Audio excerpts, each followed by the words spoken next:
Hello, everyone. Welcome back to Personalization Outbreak, your go-to podcast for meaningful conversations with influential leaders from different sectors every week.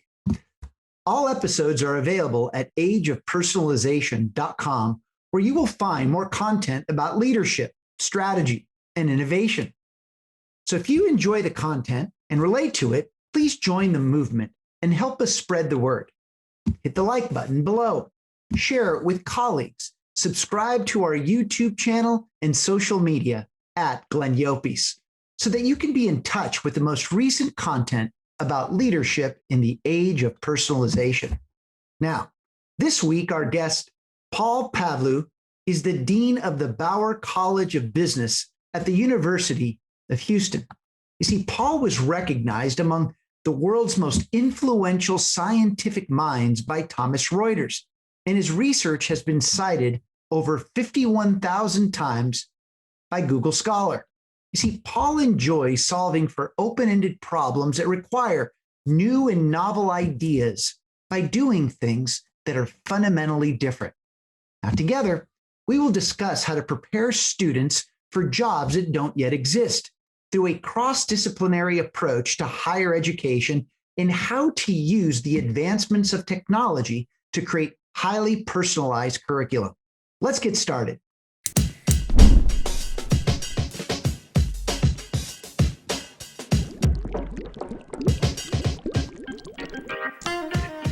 You are listening to Personalization Outbreak, a podcast about the collapse of traditional corporate standards in today's more personalized world. I'm Glenn Yopes. I'm a leadership strategist, author, contributor to Forbes, and founder of the Leadership in the Age of Personalization movement.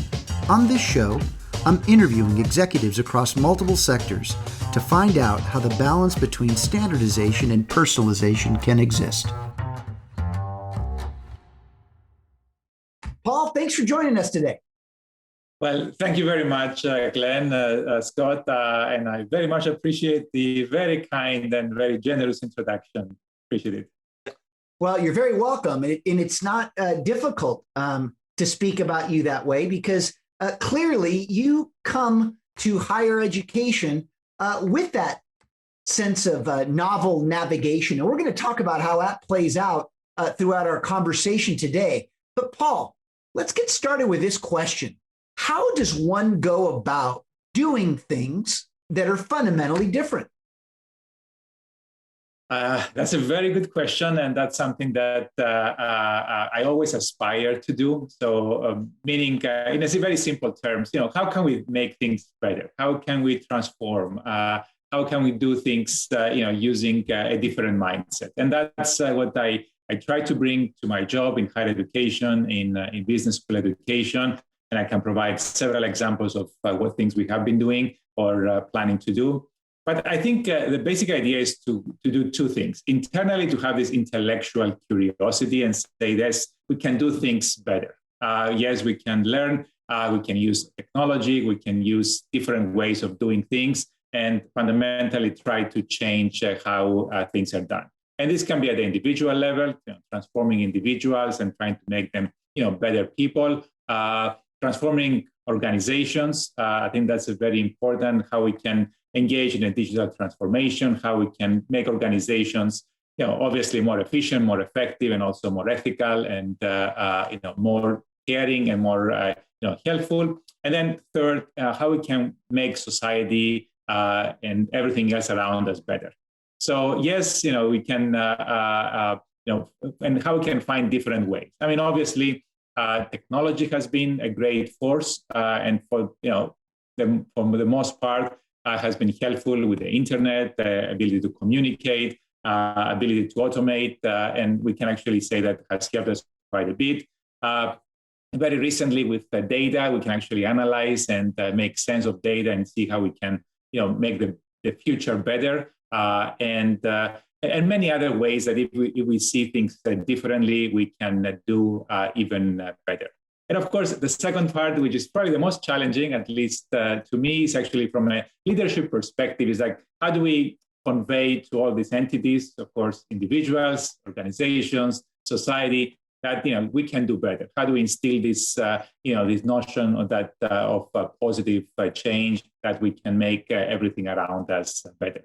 It's interesting how society now has become a dependent variable in the conversation, right? I mean, in the past, sure, I mean, we always thought about the importance of society, but it's now really part of every conversation that we have. So on that note, here's my follow-up question. Tell me about some of your life experiences, Paul, that made you a better leader. I would say two things that actually, and hopefully we can relate them back to our conversation. I mean, the first one, I think, is one is a global mindset that I try to instill, of course, in our students, in our organization, and of course, throughout our journey as a higher education institution. So, I mean, I come from a tiny country. Sometimes it's called Cyprus. It's a tiny island in the Mediterranean. You have to see a big map to actually see it. Most maps of the world don't actually have it. But I have visited more than 65 or so countries, and I like traveling and also, reading about things around the world and understanding the differences and the similarities across different aspects. So this global mindset is something that I believe is very important. It has at least personally to me, a transformational impact. As part of our own strategic plan, we try to instill this global mindset to our students. And yes, it's a bit more difficult the last year because we are not able to travel, but with technology, we can do quite a bit in terms of bringing people together from around the globe. The second thing that also I think is important is also the importance of higher education. And my life has been transformed by higher education. I mean, I had aspiration to be a professional basketball player. That didn't work out as well as I was hoping.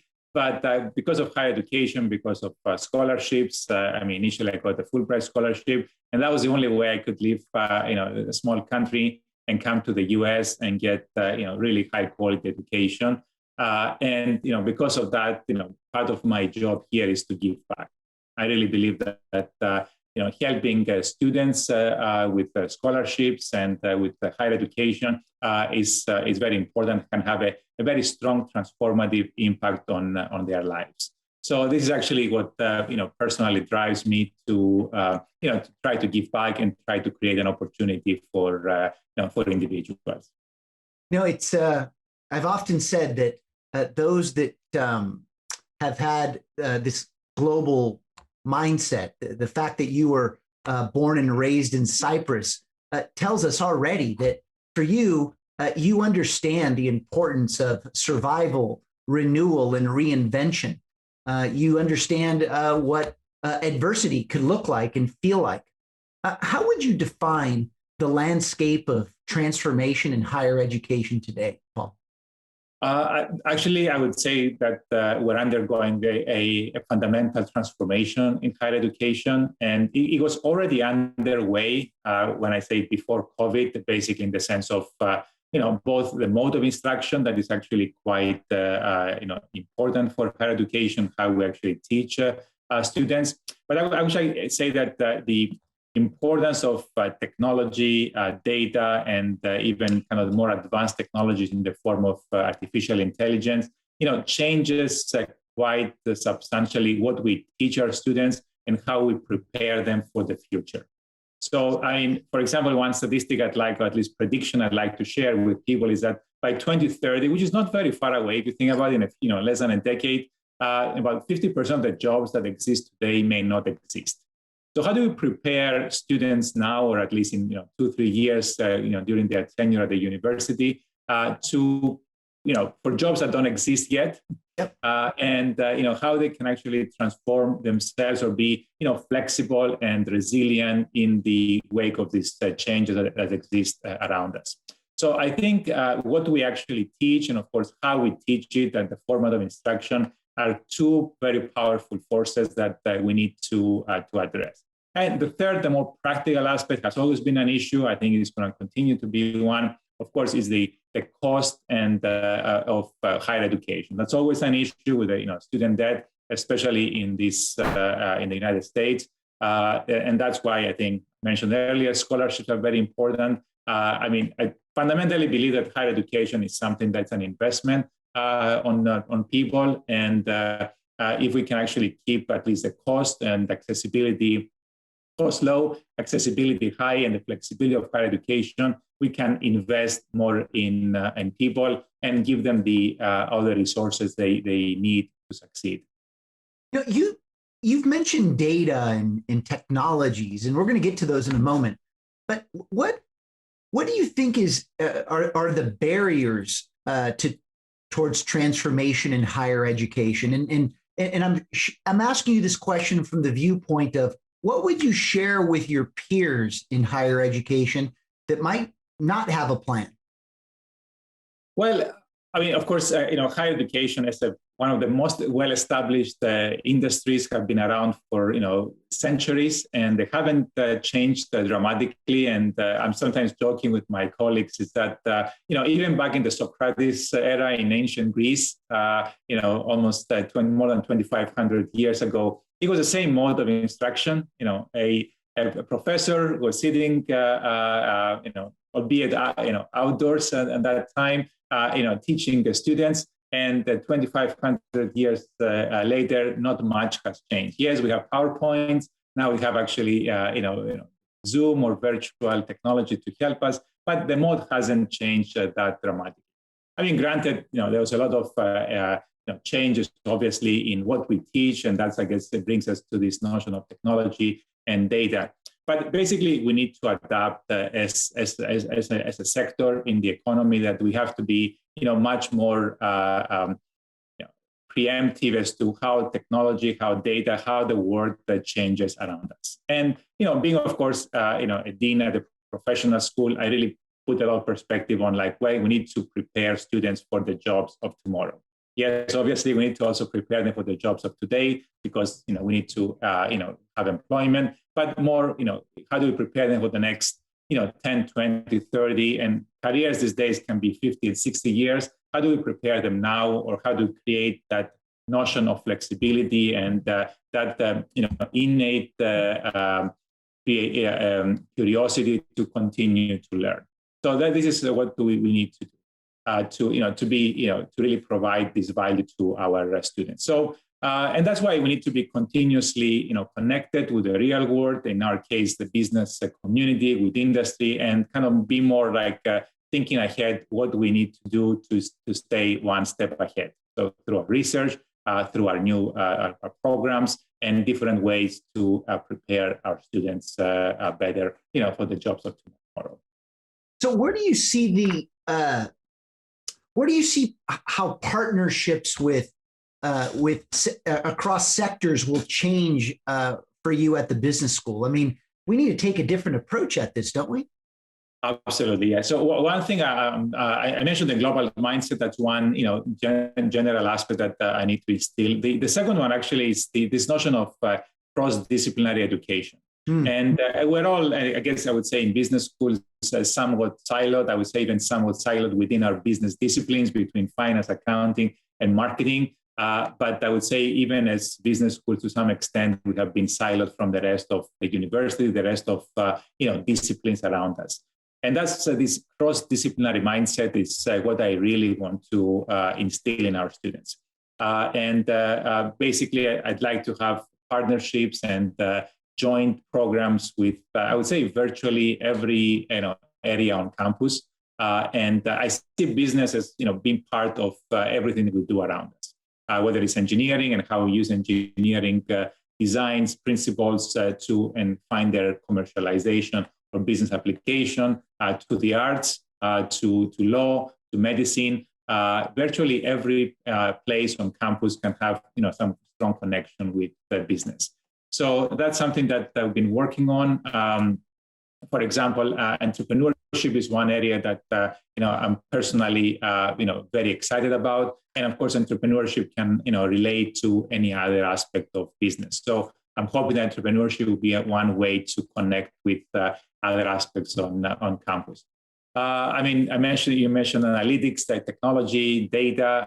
Those are connected to mathematics, to statistics, to engineering, technology. So that's why I would like to see more partnerships, more joint programs. I was very happy today. Actually, we're working on a joint program with computer science on the management of artificial intelligence. I very much look forward to having this, specialized program. We have discussions and programs with, I would say, virtually every part of the university, and I would like to have this, cross-disciplinary mindset in all of our students. Even within our MBA, our Masters in Business Administration, ideally, I'd like to have joint dual degrees with, I would say, as many dual degrees as possible. So, and the reason is twofold. Yes, I believe that doctors and lawyers and engineers and scientists, would benefit by having an MBA degree, some business training to help them advance their careers, especially later on to be in management, to be in leadership. But also, I would like our MBA classrooms to have doctors, nurses, lawyers, and having a true multidisciplinary class. And I think that way will make our classes, much more involved, much more diverse. And I see all business challenges today to be truly multidisciplinary. So in that sense, if we can, through our training, provide this very unique environment for our students, I think they will be prepared to address these very global and very, multidisciplinary challenges. So Paul, Scott, I'm hearing convergence from Paul. What are you hearing? Well, I got a couple things. I think I'm going to leave for just a moment, Paul. I'm going to save, and I want to hear more about in your coming comments a little bit more about this interdisciplinarity that is so such a cornerstone to your approach. But I just want to learn a little bit more because I want to engage with you a little bit on that later. But maybe first, what I'll do is just remind us and just. At least for me, remember how we got to this point and why interdisciplinarity is now part of the conversation, and it keeps circling back and back because it's not a mistake. That's one of, I think, Paul's PowerPoints. So here we go. And not PowerPoints as in button pushing PowerPoints, but points of power. So here we go. This is just a quick one, Glenn. So Paul, what I'm seeing really is that you are on the meta level, it seems like you're going for intentional connectivity across everything that you do, right? And I use the word intentional connectivity largely because Glenn and I have been talking about connectivity over and over again as a really crucial theme for the leadership in the age of personalization. And just to wrap up quickly, ultimately, you talked about your ethos is kind of a partnership of two different types of, or two different approaches towards, or two different versions of an ethos. The one was the aspiration to transform, right? That's something that's just within you, and that kind of fuels it. So that's part of your ethos. And what I liked about that is that you're talking about the intellectual curiosities, not just of the individual, right? Not just of the discipline, but of the whole collective as society. And I think that that's a critical piece. And then the other thing that I think that maybe we dropped a little bit and that we need to underline, we don't have to go back to it, but let's underline it so as we move forward. And that's communication. And that's where the connectivity started for me, because you're talking about communication, right?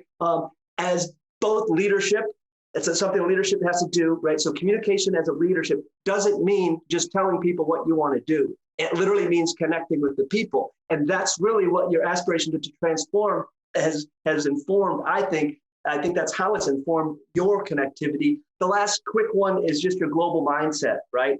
And we'll come back to that because that's just the preface for what I think inspired this interdisciplinary ethos that's within you. So we'll go ahead. Let's pass it back to Glenn for a second, because I'm going to let my interdisciplinarity and the global mindset and the Fulbright kind of spin a little bit before I come back to it.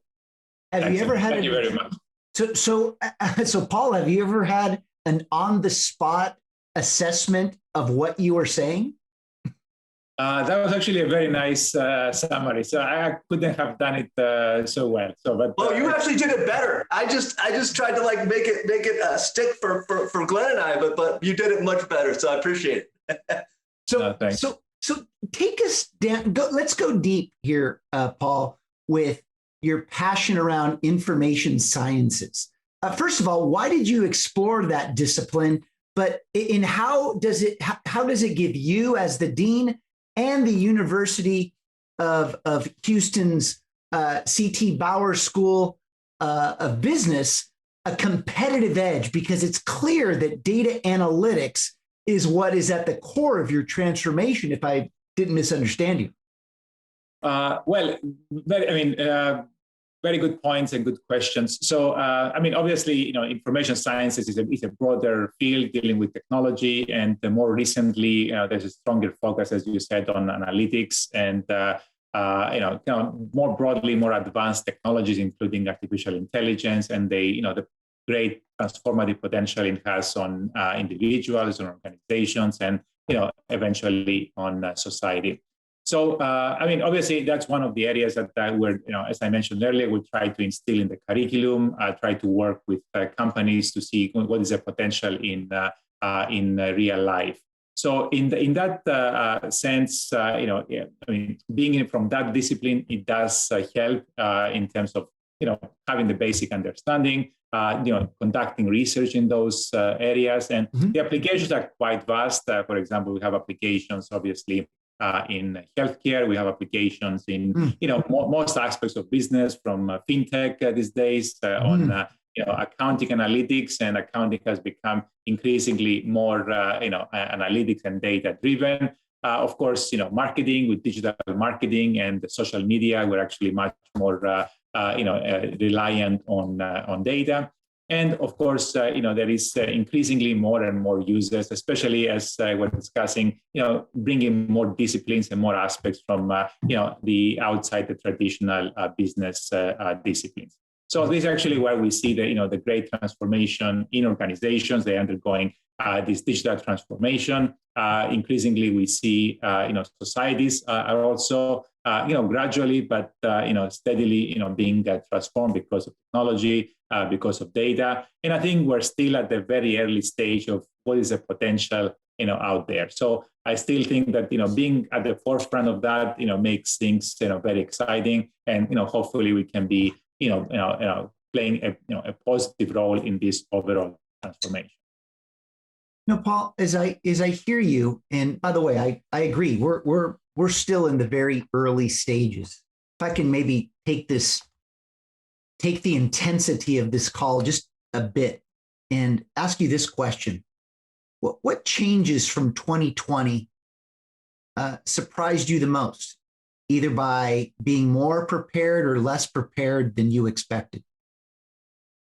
Well, actually, I think it has been, obviously, I assume you mean the pandemic. Yes. How it has changed the more of the virtual interactions that we have been having for the last almost 13 months. Yep. So I think I was quite surprised by the level of preparedness that we have had as society, at least the more advanced societies in the world, that in the sense that we're able to continue conducting businesses, our transactions, and the whole economy has around the world has remained steady. I was actually quite surprised by the fact that most organizations, including ours, were able within, I would say, days to be able to transform and be almost virtual, and so that has actually surprised me quite a bit. The second part was and I guess Scott mentioned this, the communication, the connectivity. Despite being, for the most part, virtual, people have adapted quite well. Obviously, we don't have the social, the personal interaction that we all, like to see more of. But still, I think we're able to adapt quite well. So, obviously, we're focused on the positives. Actually, there are quite a few negatives, obviously, for people in terms of isolation and in terms of other aspects. So there are quite a few challenges that have affected people. Of course, people who have been sick, and we have several people unfortunately passing away. So there are some obviously many negative things. But I think the the more exciting thing that how things will get in, what's going to be this new normal? I think that will be the biggest question there. Like, what are we going to do different, even if we don't have to do many things virtual? At what point would we say, okay, certain, let's say, assuming we can actually have this podcast in a face-to-face, do we say, okay, will we do that? Or this is actually, a better way to do that? Or even conferences that have been virtual, and everybody was complaining, well, why do I go to a conference that it's I don't see people? And basically they say, well, conferences have become truly global as opposed to local, and also they can work around the clock. So there are some things that we'll see how organizations will change. Saying, well, do we need to go back to our office? Or I was talking to people, even our, you can see behind me all of our, amazing large campus, and say, do we actually need such a big campus with so many buildings? Will we, even if we eventually or hopefully will be able to use them, safely, will we need so many, physical infrastructure and parking and all these different things? Some things will become more virtual and we're going to like, this more efficiency and flexibility, or will we go back to, many of our previous ways? So I think that would be an interesting thing for individuals. I mean, what level of social interaction we prefer, or this virtual interaction, because we're still communicating quite well, but not at the personal level, or at least the face-to-face interaction. And then how organization will become more virtual as well. And I guess to our point, since we like to talk about society, and I do, will we have like more virtual societies? And will that make communication and connectivity obviously easier, because it's I can connect with people from around the world very easily. I don't have to travel. I don't have to physically visit, and that may actually make things easier. Actually, another thing that I will say that in terms of, and that would be an interesting I would say sociological experiment.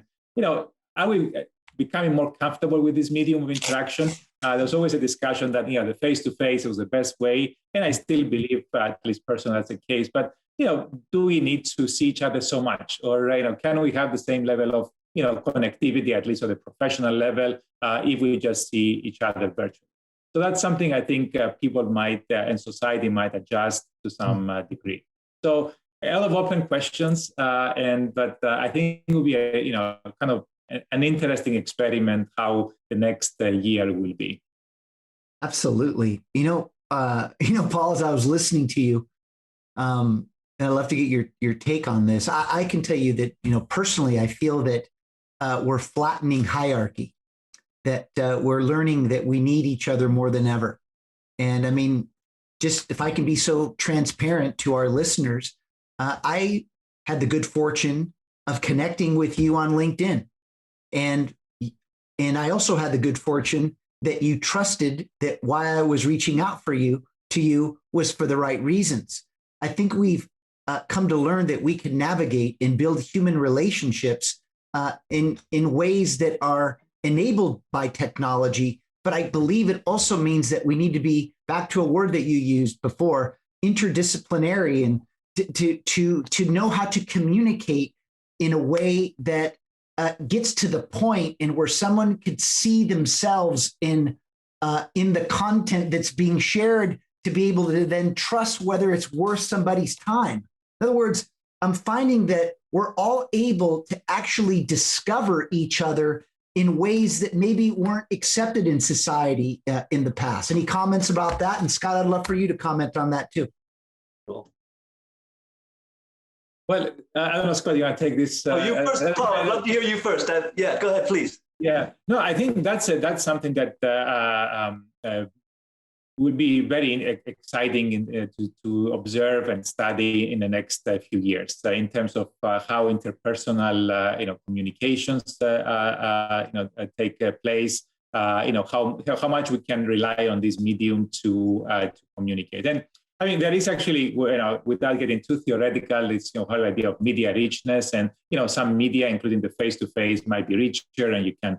But basically, I think that can be something that can change, so people can feel that, well, these, let's say, virtual interaction or with additional ways to to communicate, might be sufficient for, quite a few, interpersonal, communications.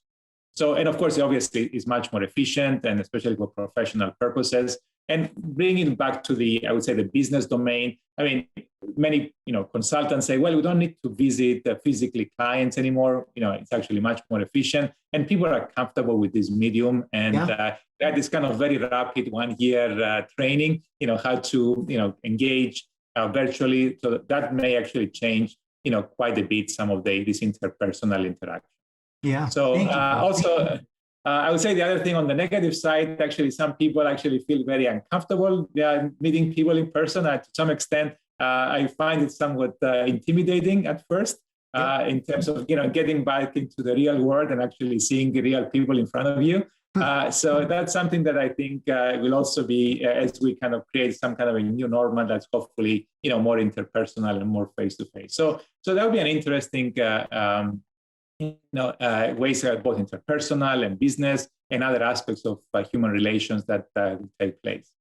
Thank you. Glenn, our Venn diagram on that would be the access part, and that one thing for sure that I don't want to lose is that I have noticed, even with teaching, but in other parts of my life too that aren't necessarily part of education, that I've been able to bring in people as actually much more collaborative, much more partner level, much more collaborative levels. Who before this electronic approach, when you could show your video, or if you were feeling like you couldn't, you could turn it off, or where you could just phone in on that day or whatnot, that actually has allowed some voices that I used to work with to get louder, but in the best possible ways. So I think that's where our Paul and I's Venn diagram work on this thought about the technology and communication and what we think about it. The only thing I'd like to add is that, it's literally redefining a couple things. Because really, behavioralists will tell us that, in about 90 days, if you do a behavioral change for about 90 days, that's about your chances of success in keeping that behavior change has just skyrocketed. That we as humans adapt, right? And so that's like what Paul was saying, right? Paul, you're saying we're doing that, we're adapting, we're learning, and what will come of this? And so I think the exciting thing is that not only are we relearning and adapting how we might use this for great purposes like access, but we're also redefining what face-to-face engagement means. And we're realizing that it has a far more important point and a far more important mission and potential than literally just getting around and saving ideas for the water cooler / saving the ideas for a big meeting every other Thursday. But literally, why is it and when is it do we need to come together as people face-to-face? And if we can be more efficient with our time face-to-face, right, we're gonna probably enjoy it a little bit more. Those long meetings might kind of get a little more fun. Anyway, what do you think, Glenn? Well, go ahead. Actually, one thing I'd like to just build on Scott's excellent point. That actually, for many people, actually, this medium might be actually more attractive. Actually, for example, I'll give you two examples of students. So some students actually always, are worried about, they're shy. They don't want to talk in the classroom. They find this medium actually much more easy, much more convenient, much more, welcoming to actually talk. The other thing that somewhat they don't like to talk still, even virtually, they like to chat. So even the simple fact that we have a chat function on Zoom or Teams is actually very attractive for students to ask questions, to participate. So, and they don't like to, voice their voice, which is something that is not easy to do in the traditional classroom environment. And then the second, that in terms of efficiency and flexibility, increasingly we see more students like what we call the, asynchronous online mode. That means that you don't really have a synchronous interaction like the one we're having right now, but basically you have videos and, and for many students, actually, it's besides the flexibility and convenience, that's one aspect, is that it's actually much more accessible to them to learn because, first of all, you have videos, you have materials that you can do on your own pace, and it's actually more conducive to their own learning pace.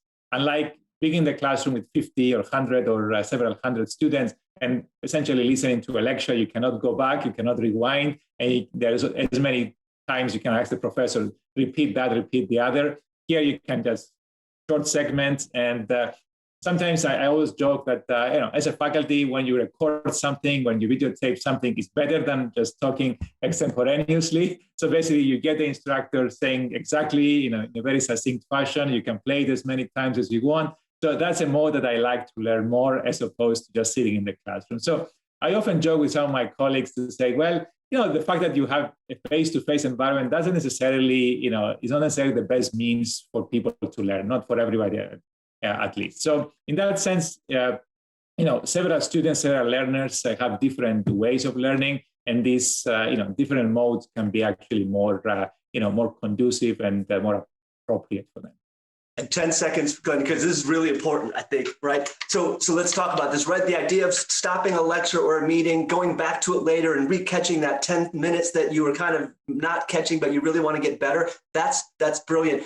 And the thing we need to be careful about, again, is we're looking at a lot of various studies about this, is that one of my colleagues, Linda Henkel, Dr. Henkel, has been noted for some research she's done on essentially memory, what we collect and keep in our brain versus what we take pictures of. And ultimately what we find, or what she's found, is that if you take a picture of something, like say walk through the art museum with a camera and take pictures of what you want to remember, now go away for say a week or a month, now send another group in same day without the camera, go away for a month, talk to both of them about what they remember, and typically it's going to be the people that didn't have the camera that remember the most details about what they've done. So again, it goes back to the hybrid nature of this. We can't go to one, we can't have the other, but we can adapt and redefine what are the best purposes for that recorded version, but not to forget that there are also tremendous benefits to the face-to-face that we might not know yet. Absolutely. So Scott, I like to volley it back to you to close us on the global mindset and the interdisciplinary, because it seems to me that when we talk about our agility to be hybrid is telling us that we're already learning how to be interdisciplinary. So go, Scott. All right. So as administrators, as we think about, about this interdisciplinarity, we oftentimes may go to think more about the departments themselves. What Paul did today for us was remind us it's not a question about the faculty or the department, it's a question about the students, because what we need to be doing in this new approach is training for jobs that aren't here yet. That means that what has been decentered, professionalized skills, decentered, that's secondary. What do we need? We need adaptation and we need interdisciplinarity. Now, let me just take a quick look at my notes here. So for the adaptation, that's all about, right? That is the skill set. That's the new critical meta skill for getting a job and keeping productive in the new economy that we're going to emerge in, right? That is the skill we need to teach, is adaptation, right? How do we do that though? We move to interdisciplinarity, right? Interdisciplinarity does a lot of things. It breeds innovation, because what happens is all of a sudden, the way I've been thinking about something as an anthropologist suddenly completely changes the moment I get to talk to somebody that's way deep in neurology, because I just learned something that was way out of my normal routine, but it has everything to do with what I need to think about, right? And so I love that. Ultimately, what I want to say is that interdisciplinarity in the higher ed sense, right? And Paul, I'd love for you to just let us know what you think about it, but interdisciplinarity in the higher ed sense is basically a parallel to what we're doing everywhere else. It's just we're kind of using a different approach. But this interdisciplinary is a meta-level LAOP ethos, right? It's basically saying that we need to train in method and in critical consciousness and in connectivity, as opposed to actual programs or the kind of those are the secondary. So here we go. Let me give a lesson from plant breeding, right? From my own work in the past, who've been through this, and I saw tremendous adaptation, who did this work already. Plant breeding, collaborative plant breeders in the worst and most difficult growing environments in the world. The first step we did was we went in and we basically looked at the conditions of people in places where we didn't live, and we said, you have a really tough time here. You should grow this. And we gave them answers. So the first level was give them their answers. Then all of a sudden we realized those answers stopped working. Why? They weren't personalized to the location, right? come back. We say, oh, so what we have to do is talk to them. So we made up participatory plant breeding. So let's go in and participate with our colleagues, with our employees, with our farmers. And participation literally boiled down to nothing but, so what do you want to grow? Oh, okay, hold on. Then we go back and we're still picking for them, right? So we're participating, but they're participating. That's what you get that ribbon that nobody likes. Throw it out. So the real thing that we moved to was collaborative. When we realized that when participation failed, when direct intervention failed, we went to collaboration, in which we basically said we have to actually learn first from these very people to understand not just what they want to plant, but what makes them happy, what is causing them the biggest trouble in their life, and what would they love to see for their children into the future. A much bigger picture, a much bigger discussion. To tell a plant breeder, you have to redo your whole career and spend some time figuring out how to live in a, say, Malian village. That might not be easy, but if we do interdisciplinary studies, someone like me can understand enough about plant breeding that I can engage not only with a farmer who hasn't even been to a formalized school, but also with the scientist who is one of the tops in the world. And so ultimately, I want to embrace Paul's interdisciplinarity plea. And I want to make sure that people outside of higher ed understand that he's not just talking to educators. He's talking about a meta level, a way to produce knowledge cross-culturally, whether that's in your organization or whether that's in your hospital or whether that's in your family or your community. Interdisciplinarity, multi-perspectives, trust Picasso. Okay. I'm just going to add one thing. It accelerates us to move from a knowledge-based to a wisdom-based economy. Because with more interdisciplinarity, you get more wisdom and you start shifting from just about what you know to what you do with what you know. So anyway, just I wanted to add a layer to that. Paul, what are your thoughts?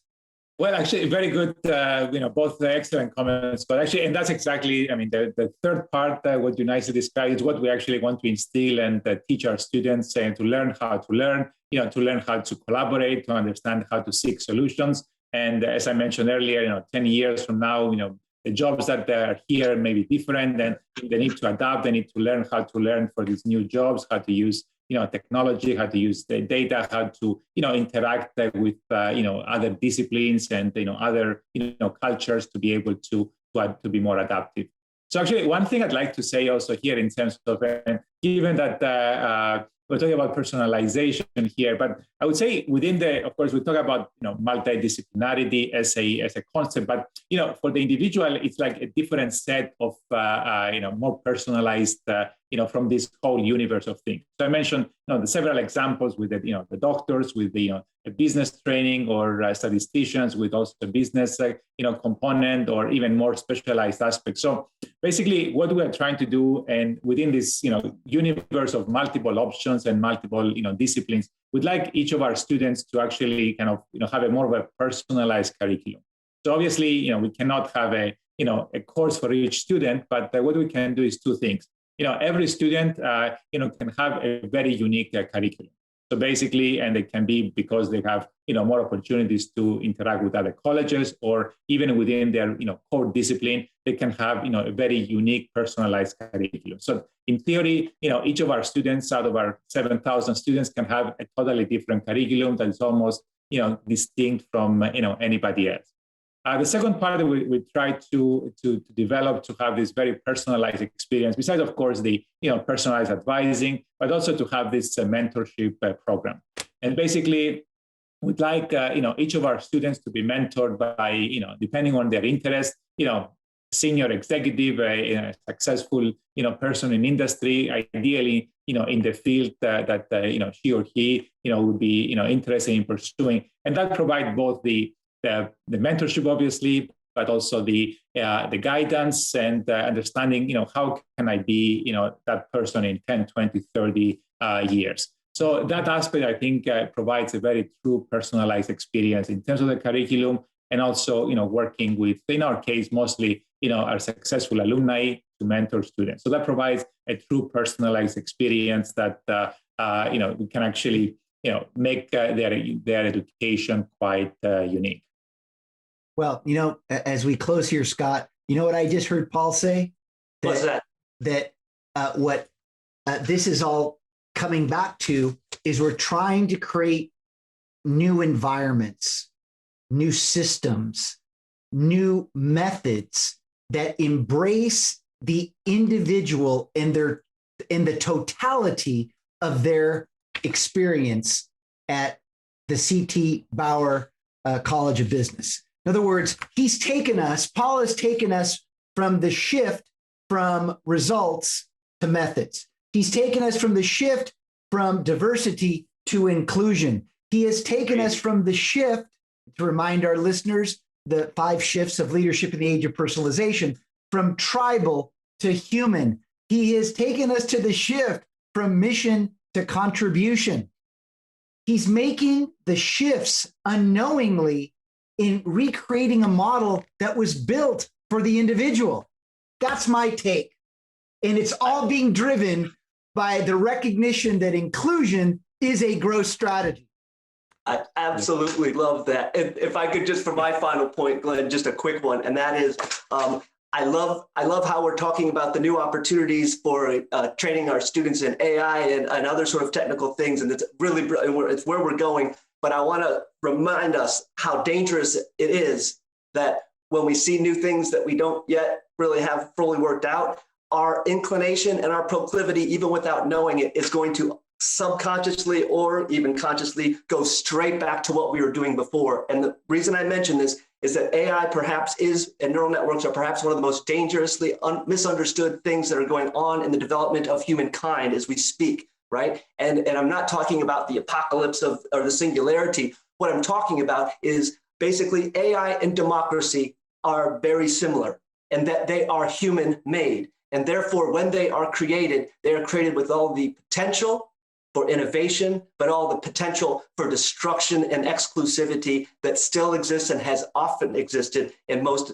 human societies. So as we play with these new technologies as gateways into our future for adaptation and innovation, let's be very conscious that unless we do the sciences that are informed by and perhaps even explored by, in terms of the moral dimensions, by arts and the humanities, we are lost. So when we're being inclusive, let's not just be inclusive about people, let's be inclusive about knowledge production systems and recognize that as important as quantum mechanics and computing are, unless they're informed by the humanities and the arts, we're just going to recreate inequalities in a much more difficult way to knock them down.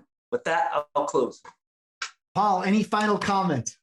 Excellent discussion. Actually, I'll just comment on Scott's point. I mean, yes, artificial intelligence definitely has great potential, and we talk about the potential greatly. And I think it can help us in multiple ways to automate things, to streamline, to make us more intelligent. And actually, I personally prefer the concept of more like augmented intelligence. Of course, as human beings, how we use artificial intelligence to make overcome our limitations, leverage the advantages of computation that machines have, and the kind of the more objective calculations, and ideally the biases, and we'll get to that.